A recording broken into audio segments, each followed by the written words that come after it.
When a forgotten soldier confronts Barron Trump, the conversation takes a turn that neither of them could have predicted. The cold wind howled down the street, biting at Michael's weathered face as he stood before Trump Tower, his breath forming clouds in the frigid air. Every inch of him screamed with the weight of years spent fighting for freedom, fighting for a country that had long since forgotten him, fighting to survive. His uniform may have been long gone, replaced by tattered clothes and an endless series of sleepless nights, but the scars of war still lingered, visible and invisible. They were part of him now, woven into the fabric of who he was, who he had become. Michael had been to hell and back, literally and figuratively, and what he had found waiting for him at the end was nothing like the promise he had been sold. He had come back broken, a soldier who had once stood proud in the face of danger, only to return to a society that turned its back the moment he no longer fit their image of a hero. No one cared about the mental scars, the nights filled with nightmares that made him wake in a cold sweat. No one cared about the brothers and sisters who had died fighting for a country that no longer seemed to value their sacrifice. It was as if the moment their boots hit American soil, they ceased to matter. To society, to the system, to the world at large, they were just another number in a forgotten statistic. And Michael? He was no different. The towering glass walls of Trump Tower loomed above him like an insurmountable obstacle, an emblem of everything he had come to resent: wealth, privilege, power. Michael had heard the rumors, whispers of Barron Trump, the youngest son of one of the wealthiest men in the world, stepping into the world of philanthropy. Barron was getting involved in charity work, supporting the veterans, some said, but Michael wasn't fooled. He had seen plenty of so-called good deeds from the wealthy, empty gestures meant to polish their image, nothing more. He was tired of being just another charity case, tired of being pitied by those who couldn't possibly understand the weight of his wounds. The real question was, did Barron Trump actually give a damn about veterans, or was he just another pampered billionaire's son playing at heroism? With a clenched jaw, Michael stepped forward, his boots crunching against the snow that had begun to collect on the sidewalk. His pulse quickened as he approached the entrance, his eyes locked on the towering building. He wasn't here for handouts, for charity, for pity. No. Today, Michael was here with a purpose, one that went far beyond any superficial gesture. He was here to confront Barron Trump, to see if the rumors were true, to find out if Barron was willing to stand up and be the change he claimed to represent. Or would he just be another symbol of everything Michael had fought against? A pair of security guards at the door shot him a dismissive glance, their eyes scanning his disheveled appearance. The usual judgmental look, the kind he had grown used to. He didn't care.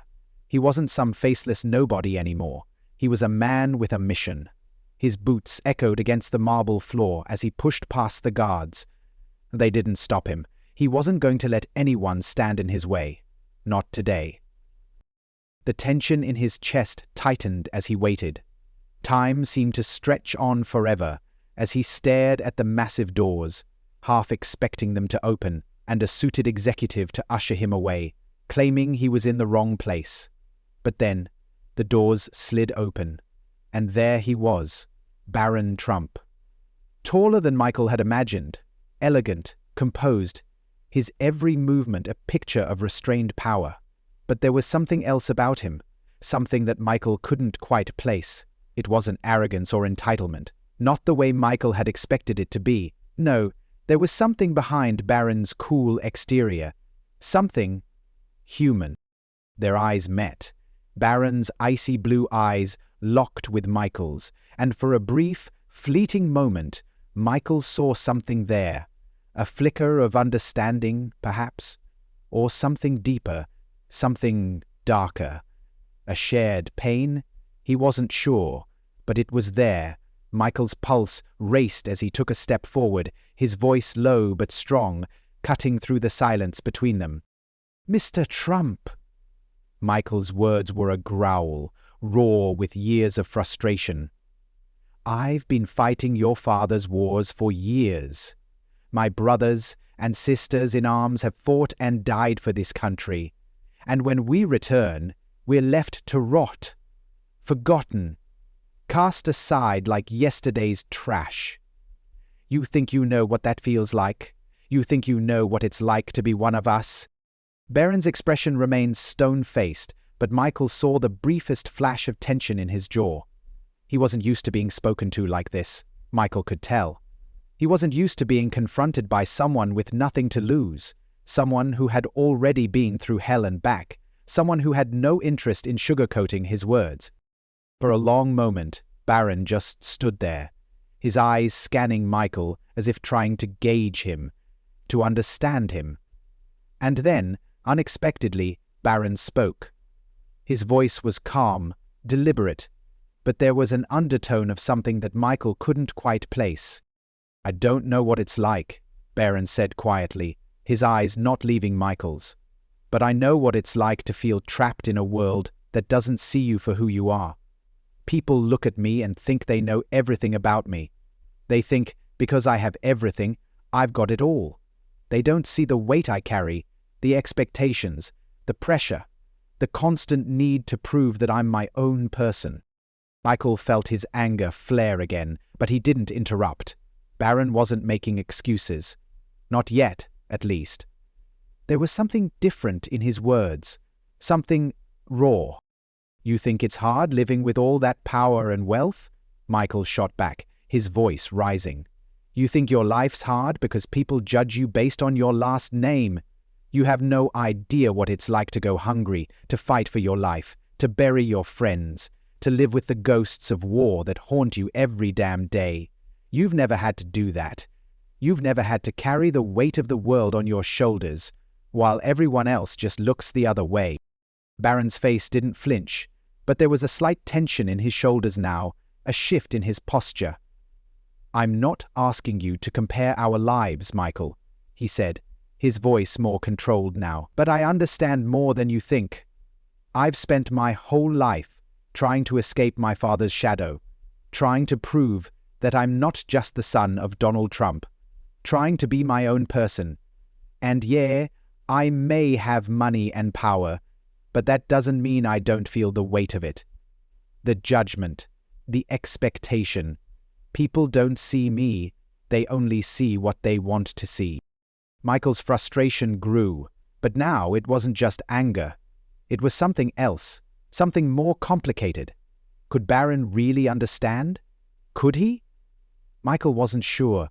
All he knew was that he couldn't keep living this way, drowning in bitterness, letting the world pass him by. "And what are you going to do about it?" Michael asked, his voice shaking with a mix of desperation and disbelief. "What do you think you can do for people like me? A check? A pat on the back? Do you really think that's going to fix this?" Barron didn't flinch. His gaze remained steady, unwavering. "I'm not here to fix everything with money. I'm not here to make empty promises. But I can give you something that no one else has given you. A chance, a voice, a way to fight for something bigger than yourself." He stepped closer to Michael, his presence strong and resolute. "You've been fighting for years, Michael. I'm offering you a way to make sure people like you aren't forgotten again. A way to fight for change. A way to make the world see you. To make the world see all of you."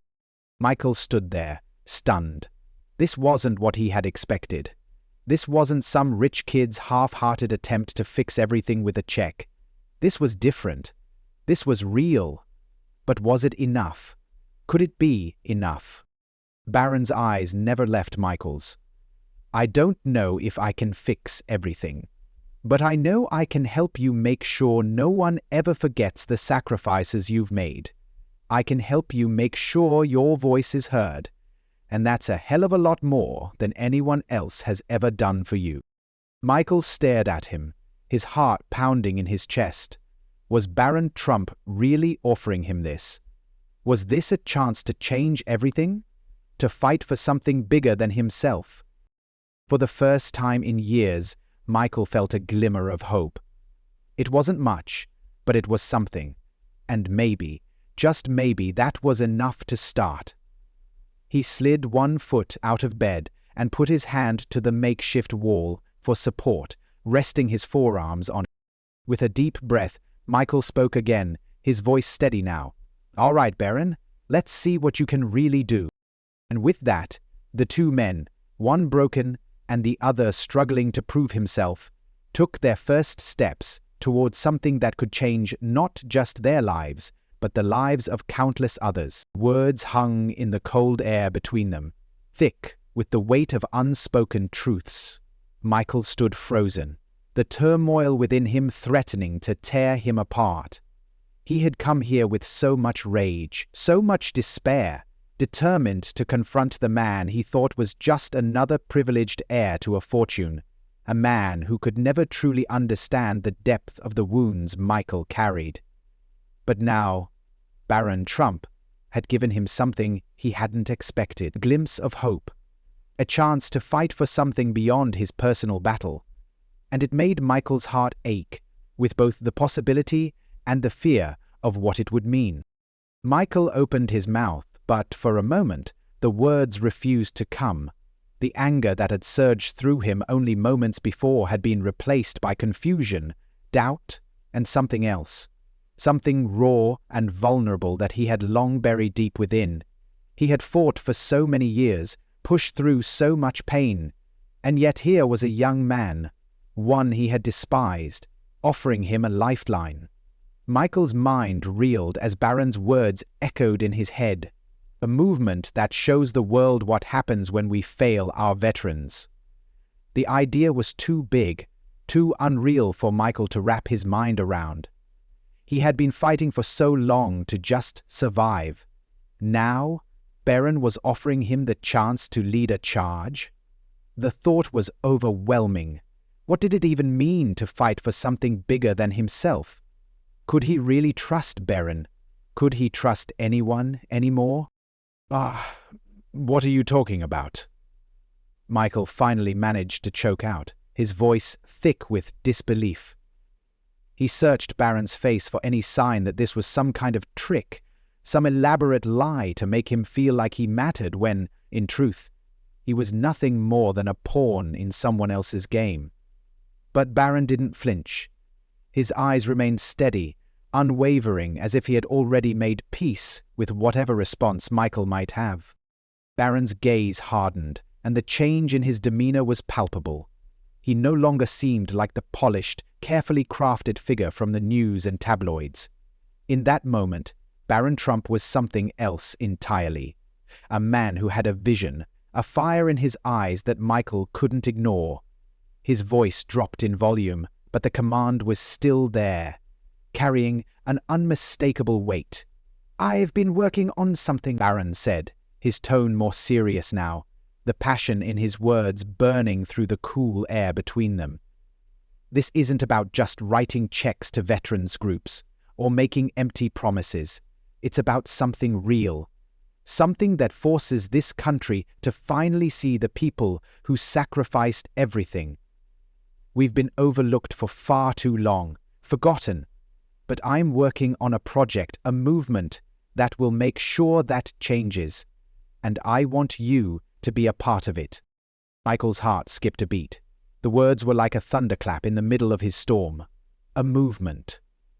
He had spent years fighting his own battles, desperately trying to make sense of a life that had become unrecognizable to him, but the idea of something bigger, something that could truly make a difference, was so foreign to him it made him dizzy. Barron Trump, someone Michael had written off as another rich kid, was offering him a chance to make an impact, to lead, to fight for his brothers and sisters who had fallen and been left behind. Michael felt a sharp ache in his chest, an unfamiliar sensation that made him feel both hopeful and terrified. Barron didn't pause, didn't wait for Michael to speak. He continued, his voice softer now, but no less determined. "You want to fight for your brothers and sisters? For the ones who didn't make it home? You'll have a chance to lead the charge. I'm asking you, Michael, will you join me in this? Will you help me make sure no other veteran is ever left behind again?" The air seemed to leave Michael's lungs, the words striking him like a blow. He had spent so long fighting against the world, against the system that had failed him, that he hadn't allowed himself to consider that maybe, just maybe, he could be part of a solution. Could he really trust Barron? Could he trust this young man who had everything Michael had been denied? The thought made his chest tighten with doubt, but there was something about Barron's sincerity, the raw emotion that Michael could see behind his carefully controlled exterior, that made him hesitate. Barron wasn't offering pity. He wasn't offering a handout. He was offering a chance to be part of something that mattered. And for the first time in years, that seemed almost too good to be true. Michael's heart raced, his mind spinning with questions and uncertainties. He had been angry for so long, caught in a spiral of pain and regret. But Barron's words were cutting through the fog of bitterness that had clouded his vision. A movement. It was a terrifying idea. To Michael, it was easier to just stay angry, to keep fighting a war that never ended in his mind. But Barron wasn't asking him to fight alone. He was asking him to lead, to make sure the world saw the veterans who had been abandoned. For a fleeting moment, Michael allowed himself to imagine it, to imagine the possibility of fighting for a cause that was bigger than his own survival. Barron's voice grew softer, more earnest. I can't change the past, Michael. I can't undo the mistakes of those who've come before me. But I'm asking you to help me make sure this never happens again. I'm asking you to give me the chance to prove that I'm not just the son of a billionaire, that I'm more than that I can make a difference. I need your help. I need your strength. Michael was silent for a long time. The words weighed heavily on him. He needed your strength. Barron wasn't just asking him for help. He was asking him to bring everything Michael had left. The years of pain, the memories of the fallen, the burden of a life that had been shattered by war, and to use it for something bigger. It was almost too much to comprehend, too much to bear. Could he really take that step? Could he really be a part of something that might change the fate of other veterans like him? Could he trust Barron? Could he trust anyone? I don't know if I can trust you, Michael finally said, his voice quiet, raw with emotion. His eyes, once filled with anger, now held a trace of something else, something more uncertain. I don't know if I can believe in this, but I'll listen. I'll give you that. Barron's face softened, a look of relief and gratitude passing across his features. That's all I'm asking for, he said quietly. A chance to prove that we can do better. A chance to make sure that you're not just a forgotten soldier, Michael.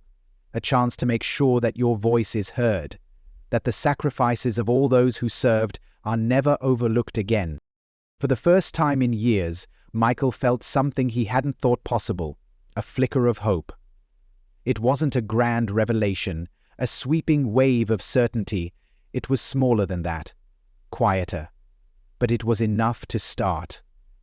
As he turned and walked away, he didn't feel the same weight on his shoulders that he had carried for so long. His steps weren't lighter, but they were more purposeful. He had a chance to be part of something, to stand for something, and maybe, just maybe, that was enough to change everything. The cold wind bit at his skin as he walked away from Trump Tower. But Michael felt a warmth growing inside of him, a warmth that came from the knowledge that for the first time in a long time, he wasn't walking alone. He had a purpose now, and that purpose would take him somewhere he had never dared to dream.